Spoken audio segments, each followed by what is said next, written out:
graph y equals to negative x squared minus 4x plus 5.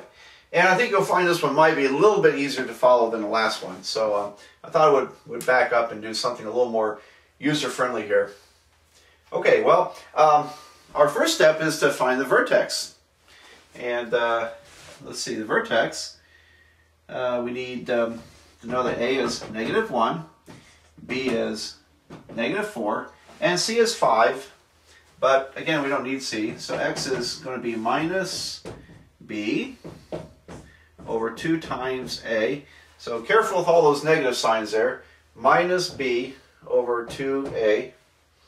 And let's see, what do we get? I think that's going to end up being negative 2, isn't it? Because, you know, one pair of negatives cancel, but there's still a third one left over. And so 4 over 2 is going to be 2 with the negative, negative 2. All right.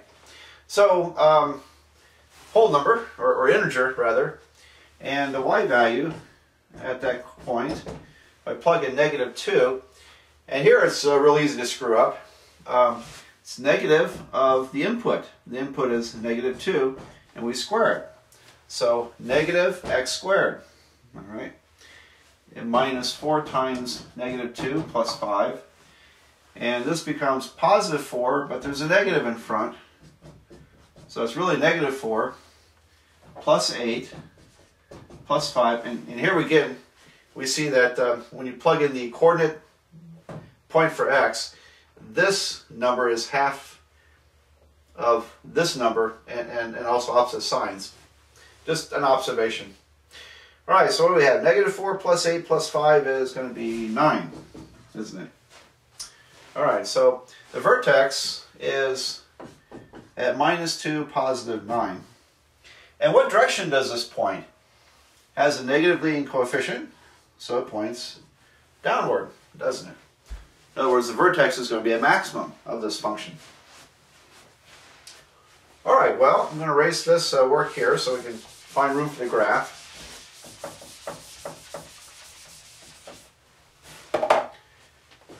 All right, now, let's see. Our peak is at 9, so maybe I better make room for 9. Alright, so 1, 2, 3, 4, 5, 6, 7, 8, 9. That looks like that'll work. And what else? X values.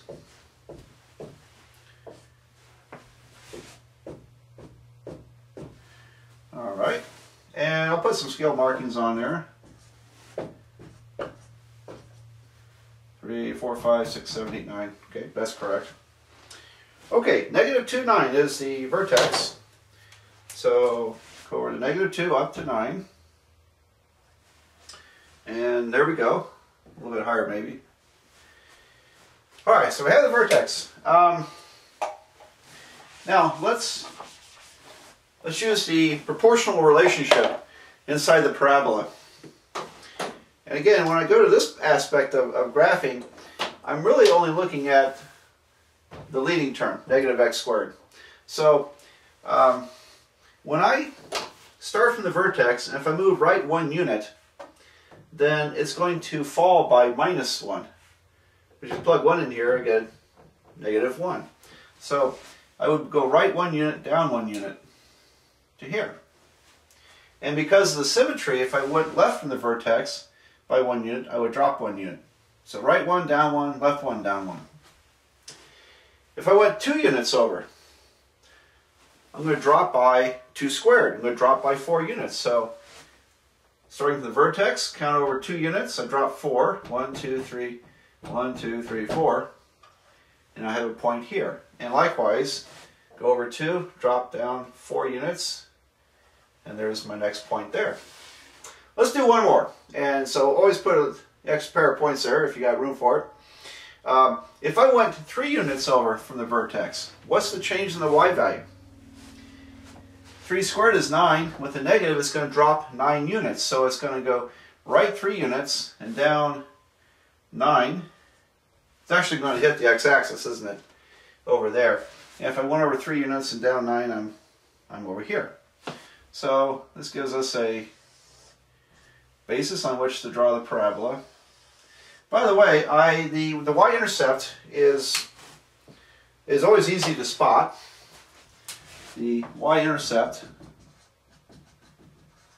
is always the function when x equals 0. And if I plug 0 into here, I get 5.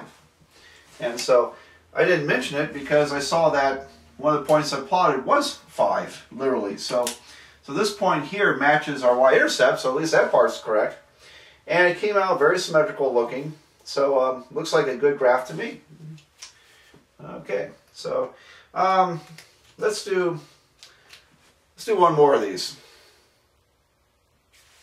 I think I put up a pretty challenging one here, and but I thought, well, with the video, I can talk through it, take my time, and if you concentrate on the principles of what I'm doing here, then you're understanding the process. And so try not to get sidetracked by the possible complicated numbers we may encounter. I think we're going to get some pretty nasty fractions out of this.